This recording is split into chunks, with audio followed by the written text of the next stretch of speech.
Bon, là, je viens de lancer l'enregistrement. Bonjour à tous, on est lundi 22h. Le thème, ça va être les imbalances. Je viens de reprendre un petit peu ce que je viens de dire. J'avais oublié de lancer le record. Mais let's go, let's go. Donc, j'ai mis ce live en public, hein. Disclaimer, l'ensemble des informations, analyses et formations sont fournies à titre indicatif et ne doivent pas être interprétées comme un conseil, une recommandation, une sollicitation ou incitation à acheter ou vendre des produits financiers. Le trading CFD comporte des risques, les bénéfices passés ne garantissent pas les résultats futurs. Investissez uniquement les montants que vous pouvez vous permettre de perdre.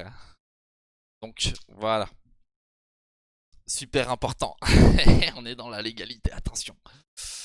Ok, je vais mettre l'écran. Yo Benoît, je vais très bien, merci, merci beaucoup Alexis, et avec plaisir le mettre en public, avec plaisir. De temps à autre, franchement, c'est aucun problème.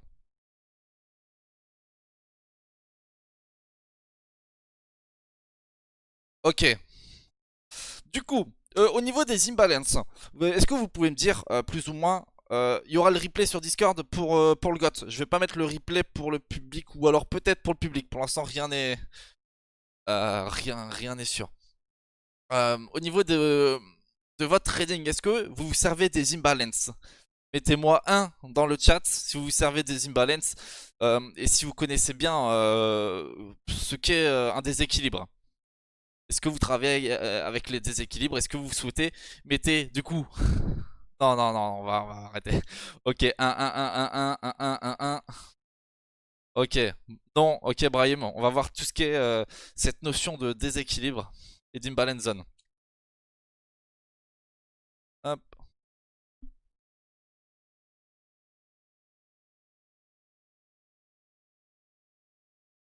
Alors, un imbalance, c'est c'est un déséquilibre dans le marché.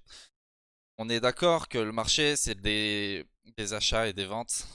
Hop, là.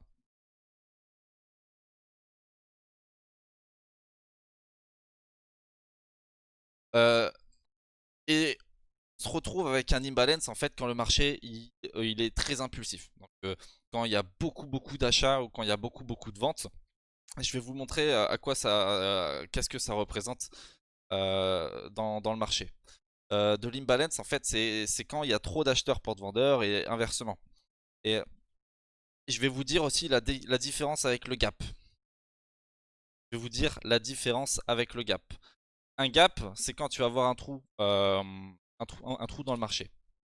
Donc que ce soit un déséquilibre ou que ce soit un gap, en fait, tu vas avoir un manque à gagner. Tu vas avoir un manque à gagner et le marché va tout faire pour revenir combler ce manque à gagner. Quand tu as un gap, donc tu as vraiment un trou dans le marché, il faut que tu aies de la vente et de l'achat. Petite notion par rapport au gap, si jamais, par exemple, le marché il vient d'en bas, il a fait, euh, il a fait un gap comme ça, et qu'il n'y a que de l'achat, il n'est comblé que par de l'achat, par une bougie acheteuse, en fait, il doit revenir euh, au fur et à mesure, il va revenir le combler pour mettre de la vente, en fait, dans le gap. Et c'est à ce moment-là qu'il sera réellement comblé. Donc c'est pas parce que il y a uniquement une bougie acheteuse qui passe devant qui sera comblé. Il faut qu'il y ait aussi de la vente. Et c'est le même principe en fait qu'un déséquilibre. Quand tu as une forte impulsion haussière, exemple, tu as une forte impulsion haussière, on va prendre cet exemple-là. Quand tu as une forte impulsion haussière qui va créer un déséquilibre. Et je vais vraiment prendre cet exemple. Là, on a un beau déséquilibre. Si on a un déséquilibre, ça veut dire que sur ces deux dernières bougies, en fait, on a eu une très grande force acheteuse sans avoir de bougie vendeuse. Donc, d'ici à ici, on a un fair value gap. Est-ce que vous savez quelle est la différence entre un déséquilibre classique sur une impulsion et un fair value gap? soit FVG, hein, on indique.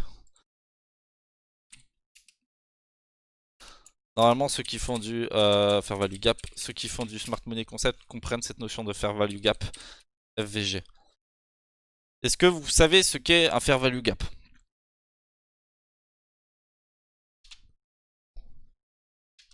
Non, non, non, non, non. Alors, sachez, grosso modo, que un déséquilibre et un Fair Value Gap, ça va être la même chose. Mais c'est juste qu'on va, quand on parle de Fair Value Gap, on est vraiment plus précis. Un déséquilibre, c'est une succession de Fair Value Gap en fait. Ça veut dire que ici, alors d'ici à ici, on a un déséquilibre. Mais le Fair Value Gap, c'est quelque chose de beaucoup plus précis. C'est quand on a trois bougies, ok? On a la bougie 1, on a la bougie 2, et retenez bien cette notion, hein. Les personnes qui travaillent avec moi savent déjà, on en a déjà parlé plusieurs fois, et on a la bougie 3. Alors, le Fair Value Gap, c'est quand la mèche de la bougie 1 n'est pas alignée avec la mèche de la bougie 3. Ça veut dire que dans cet espace, dans cet espace, en fait, on n'a que de l'achat. On a un trou, on a un manque à gagner en fait. Il faut que le marché revienne combler ce fair value gap avec de la vente. Et c'est pareil du coup avec cette bougie là. Donc on a la bougie 2, la bougie 3, la bougie 1. On a toujours cette notion de fair value gap. Quand on va parler de déséquilibre, la plupart du temps, c'est sur le mouvement entier. Ça veut dire que le déséquilibre, moi quand tu vas me dire il y a un déséquilibre ici, on va plutôt voir ce mouvement-là, il est déséquilibré. Donc voilà, là on a fait la notion de fair value gap. Est-ce que c'est compris au niveau du fair value gap?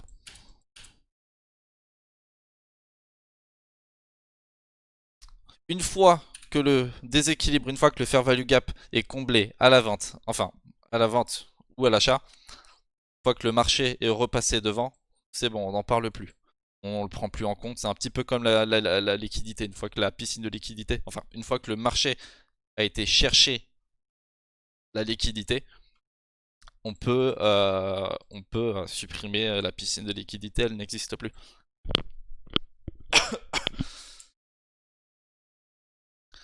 Ok. Maintenant, au niveau de l'imbalance, moi je me sers beaucoup de l'imbalance pour prendre des points d'entrée et pour me donner des targets.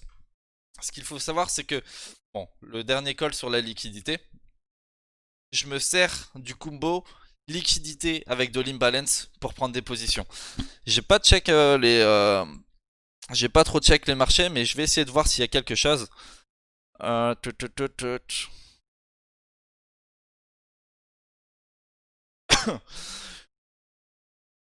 va partir du principe de ça. Ouais, Wesley, il y a une petite musique de fond. Alors, quand on cumule, quand on additionne le concept de liquidité et d'imbalance, en fait, on peut avoir une certaine précision au niveau du point d'entrée. Ça veut dire que je pars du principe que je ne prendrai pas de position en dessous, donc de position vendeuse en dessous d'un imbalance. Donc ça, c'est une zone morte pour moi. Je ne prendrai pas de position ici. Même si je vois que le marché peut réagir avec des rebonds plus ou moins ici, je ne prendrai pas, on va dire ça va être contre mon plan de trading en fait. C'est beaucoup de risques. C'est beaucoup de risques. Là où je vais me concentrer, en fait, quand je vais, et on a vu avec le principe de structure de marché, une fois que j'ai mon break of structure, je vais déterminer le point haut et le point bas, classique. Peut-être le mettre. Je vais peut-être le mettre plus haut. Je vais déterminer le point haut et le point bas. Je vais mettre ma sweet spot et je vais regarder là où j'ai du déséquilibre. Donc le déséquilibre va m'indiquer où est-ce que je dois prendre un point d'entrée. Je sais que ici, j'ai un beau fair value gap. Fair value gap en 4 heures. Ça veut dire que plus le déséquilibre il est en unité de temps élevée et plus en fait son attraction va être puissante et son manque à gagner sera gros. Ici, on en a un petit aussi. Ici, on en a un petit aussi. Ça veut dire que je vais concentrer mon point d'entrée quand on aura comblé le déséquilibre. Si je me mets en daily, je vais en venir après au niveau du daily. Quoique je vais même en parler maintenant. À chaque fois que j'arrive sur un graphique, je me mets en daily. Et je me mets en daily, ça va pas pour être... pour regarder... c'est pas forcément pour regarder sa tendance, sa structure, etc. Ça va vraiment être pour vérifier au niveau des dernières bougies. Qu'est-ce qu'on va avoir comme setup au niveau des dernières bougies? En daily, laisser des déséquilibres sur des bougies en daily, on va dire que ça a un bel impact, et les déséquilibres sont dans les jours qui suivent, donc dans les 2-3 jours sont automatiquement comblés. Là je regarde un petit peu, j'ai vraiment plus aucun déséquilibre sur ces dernières impulsions. Dernier déséquilibre que j'ai, je vais juste enlever les... Le dernier déséquilibre que j'ai, on le voit, il est ici. Il est ici, il est ici. J'en ai plus en haut, j'en ai plus en dessous, j'ai plus rien. Là c'était vraiment une très belle impulsion. On a été chercher le déséquilibre entier. Donc dès que on crée du déséquilibre, on vient le rechercher tout de suite après. Et ce qui m'intéresse en fait, c'est ce principe que à chaque fois, le marché, la plupart du temps, sur la bougie d'après, il vient refaire, recombler, rééquilibrer le marché sur la bougie qui suit. Exemple, là, on a eu une belle bougie acheteuse qui a créé un déséquilibre. Donc, d'ici à la fermeture de la bougie, excusez-moi, d'ici à la fermeture de la bougie, je prends pas en compte, on part du principe que ici on n'a pas encore créé cette bougie là. J'avais un fair value gap, j'avais un beau déséquilibre daily. Et la bougie qui suit a été directement se poser sur la ligne de coup. A été directement se poser, rééquilibrer le marché et repartir. Rééquilibrer le marché et repartir. Un petit peu comme ici. Bon là il n'a pas été jusqu'au bout, c'est dommage, il a été le chercher plus tard. Mais les bougies qui suivent en fait vont venir chercher à recouvrir le corps de la bougie qui a créé le déséquilibre. Donc je sais. Alors un déséquilibre c'est une bougie haussière ou baissière qui est plus important que les dernières. Je l'ai expliqué en fait au tout début du live. C'est quand ça a créé. En fait, c'est quand les mèches de la bougie 1 et de la bougie 3 ne sont pas superposées. Donc ici, on voit que j'ai un beau déséquilibre sur cette bougie baissière. Et c'est exactement la même bougie qui a créé le break of structure. Voilà. J'ai tracé cette ligne. Et ça sera, on va dire, ma ligne de coup en daily. Ça sera ma ligne de coup en daily. Je vais vérifier si j'ai pas un point d'entrée possible. Alors.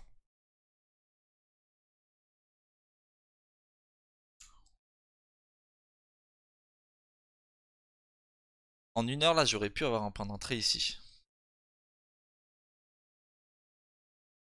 Ici, j'aurais pu avoir un point d'entrée.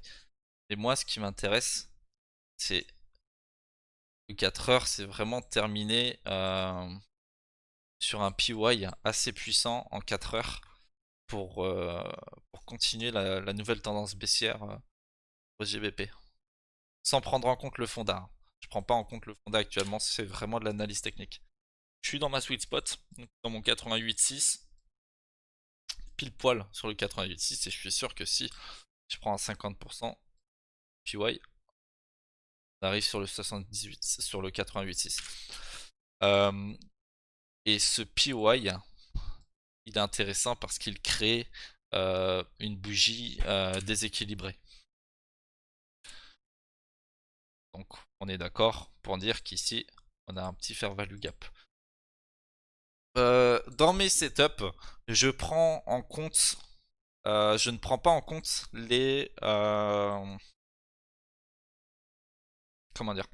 En fait, j'ai vraiment besoin que le déséquilibre soit comblé à 100% pour ne plus en parler. Je n'attends pas qu'il soit comblé à 50% pour me dire ok c'est bon, lui il a été rééquilibré.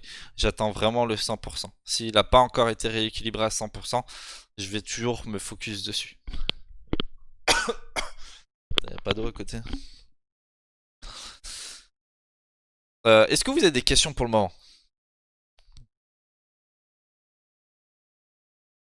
Dites-moi s'il y a des questions. Et vraiment bien comprendre cette notion de à chaque fois, la bougie après un déséquilibre, revienne retracer le déséquilibre. Donc en fait, quand tu commences une semaine ou quand tu commences une nouvelle journée, tu peux déjà anticiper la direction des premiers jours, des prochains jours de ton marché. Ça veut dire que si on est que ça coupe. Si on est ici, je sais que là j'ai un déséquilibre. Je peux déjà me dire donc, de la fermeture de ma bougie à ma ligne de coup, je peux savoir que la première direction de mon marché, ça va être d'aller chercher. Merci beaucoup. Ça va être de. Attendez.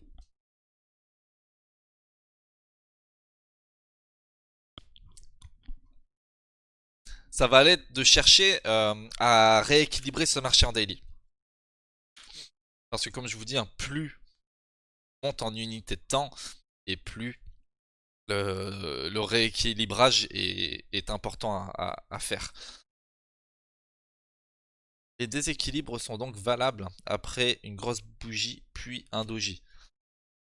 En fait, à partir du moment où tu as une grosse bougie qui n'est pas retracée devant, enfin où les mèches ne se superposent pas, on a un déséquilibre, peu importe la bougie qui suit. Donc mettez 1 dans le chat si pour l'instant la notion elle est acquise, la notion de déséquilibre. Il y avait des personnes qui, Brahim, la notion de déséquilibre, c'était pas assimilé. Est-ce que tu vois un petit peu mieux? Est-ce que c'est un petit peu plus clair?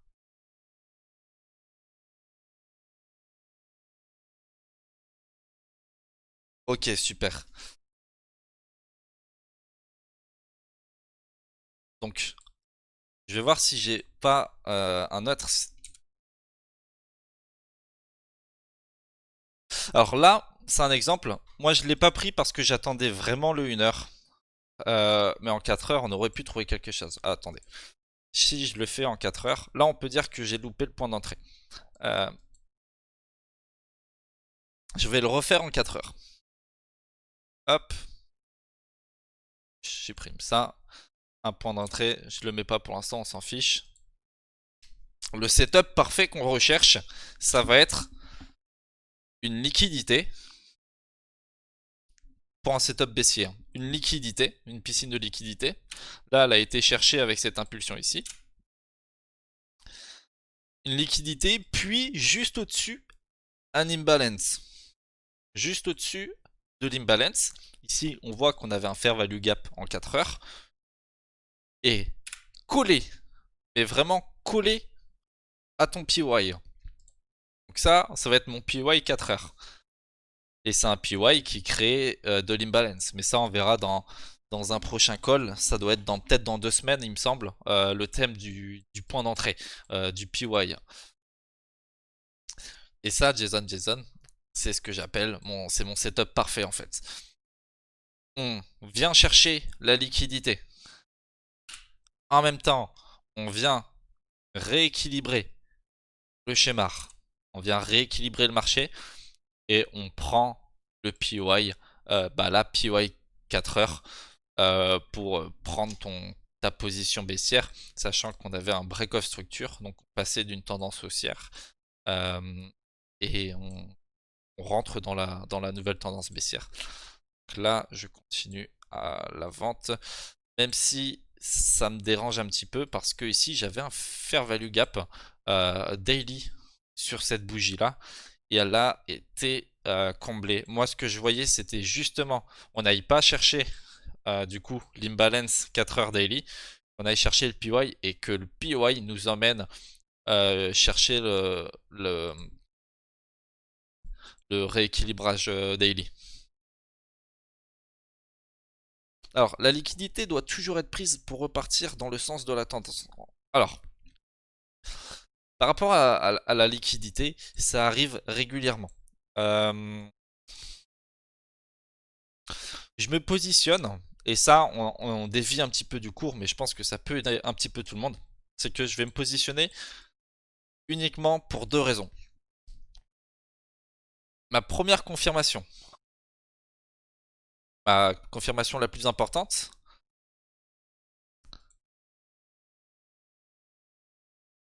break-off structure.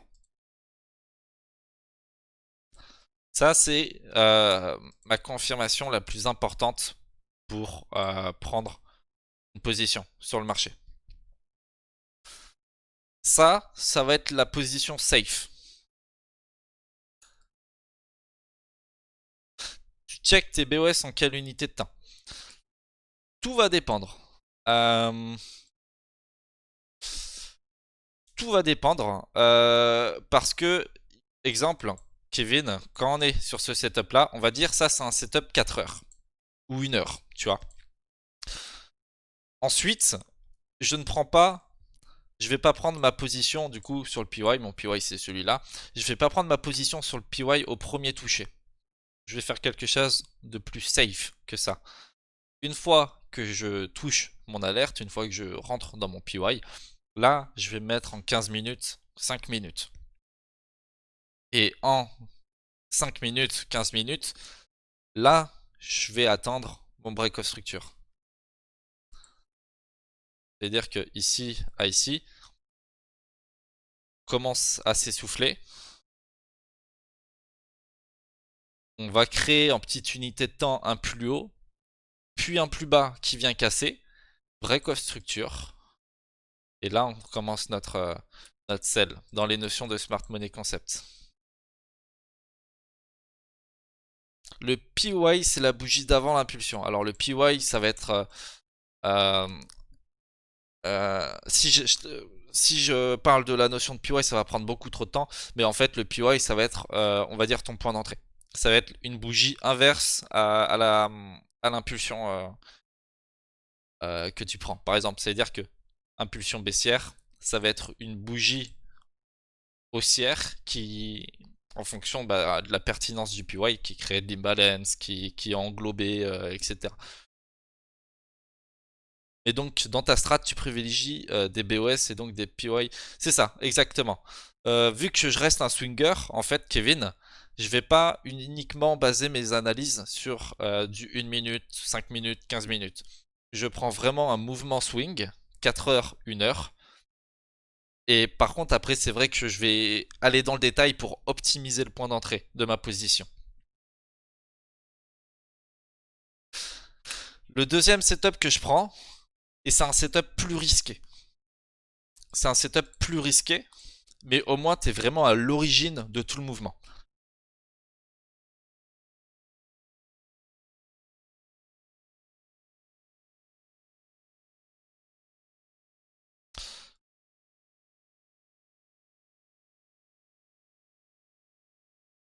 Est-ce que ça parle?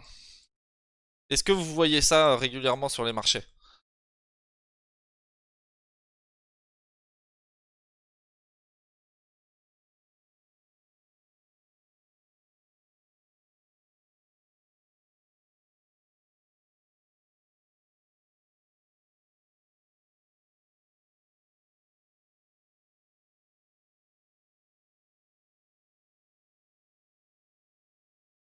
Un zigzag.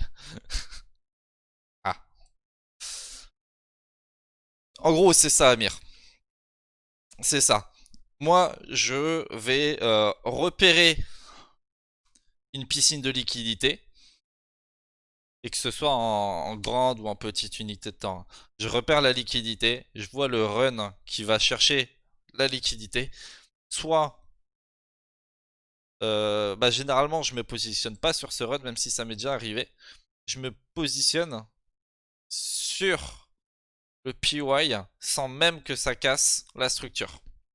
Donc là où normalement, moi, je me positionnerai ici après le break of structure qui se trouve ici.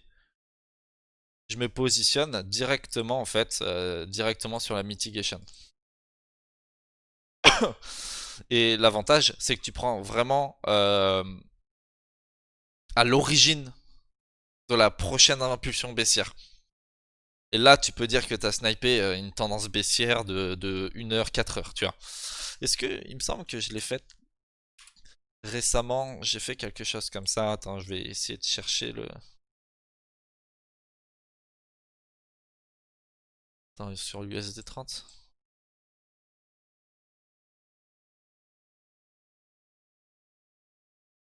Alors ça, c'est pas un trade, mais c'est pas un trade que j'ai pris, mais c'est le même concept. Bon. Et encore, non, je peux même pas dire ça. Je peux même pas dire ça parce que je l'ai pris sur le deuxième. Je peux pas dire ça parce que je l'ai pris sur le deuxième. Mais en gros, t'as ta liquidité, t'as la prise de liquidité, il descend, il casse même, et il mitigue. Donc, celui-là, bah, j'aurais pu le prendre ici même. J'aurais pu le prendre ici, encore plus haut. Bon, j'ai attendu le deuxième rebond. Hop. Et là, il a fait n'importe quoi. Et je crois que j'en avais fait un vrai. Un vraiment. Attendez. Euh... Non, pas celui-là.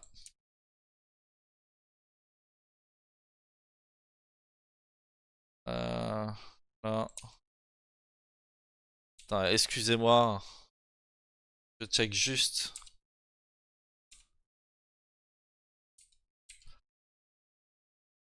Bien retracé lui.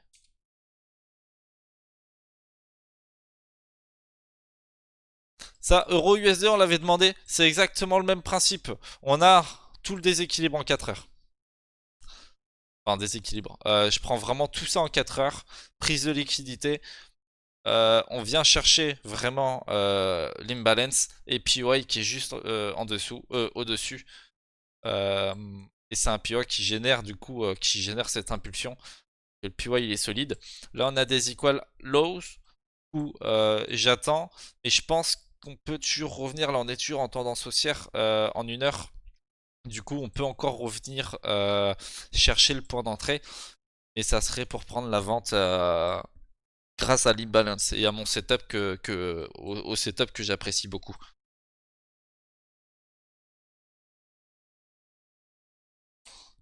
Ici, non? Non. Euh, non plus. Non. Ça, il est redescendu, lui. Il fait vraiment sa vie. Euh... Bon, là, je perds du temps, je suis désolé.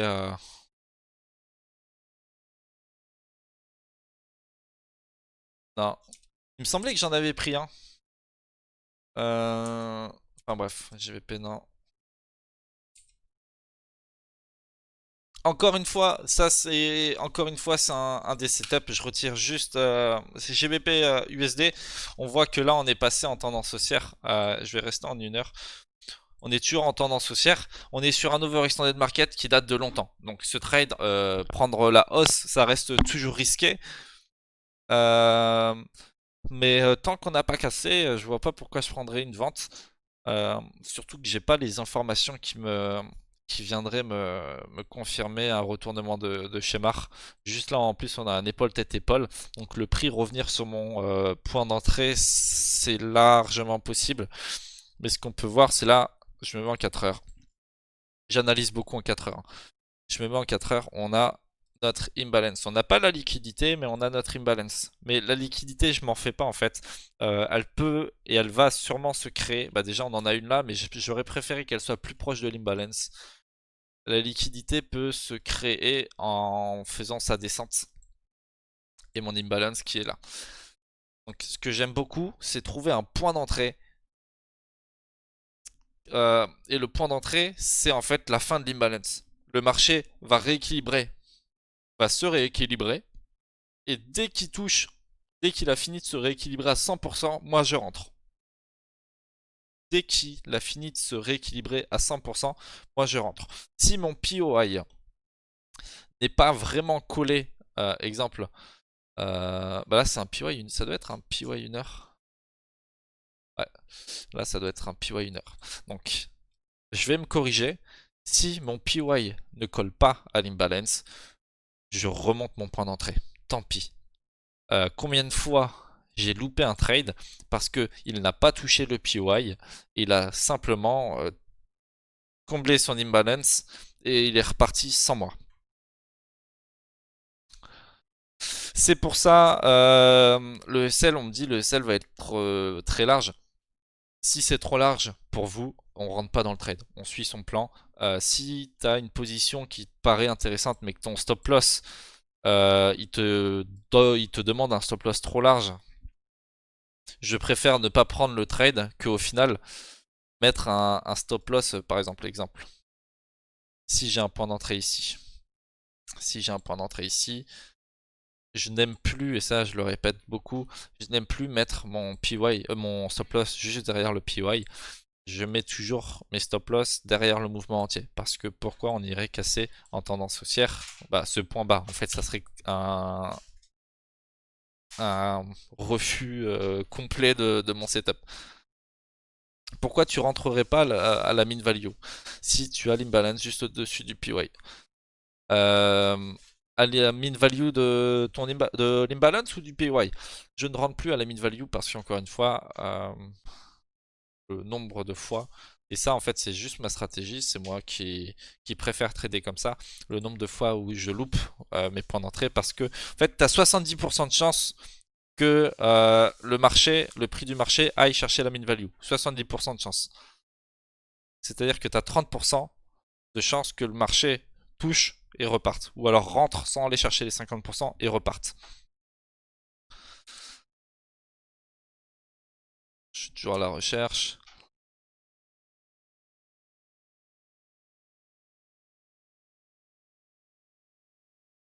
Donc est-ce que au niveau des imbalances, pour rester sur le thème de l'imbalance, ici, très bon setup aussi. On a une liquidité. On a un fair value gap qui n'est toujours pas comblé en 4 heures. On a un fair value gap. Donc ça en fait c'est un... Après c'est bizarre parce que je le vois pas forcément à l'achat. Mais dans le principe ce genre de setup m'intéresse.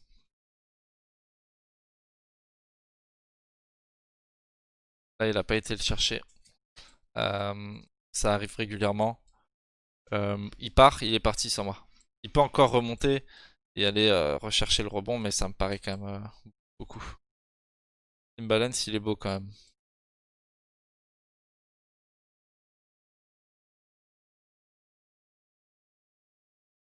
Et dernière chose, dernier élément, c'est à savoir, l'imbalance me sert, comme je vous ai montré, de point d'entrée, mais il va aussi me servir d'objectif.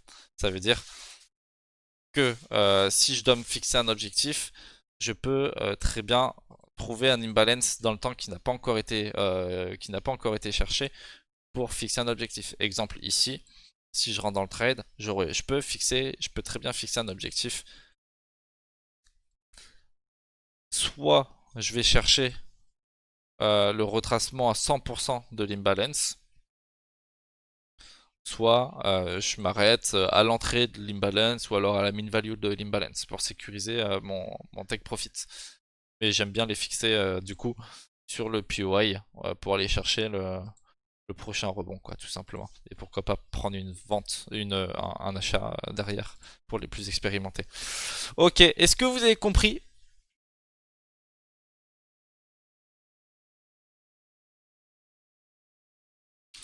Si c'est compris, je pense qu'on aura fait le tour.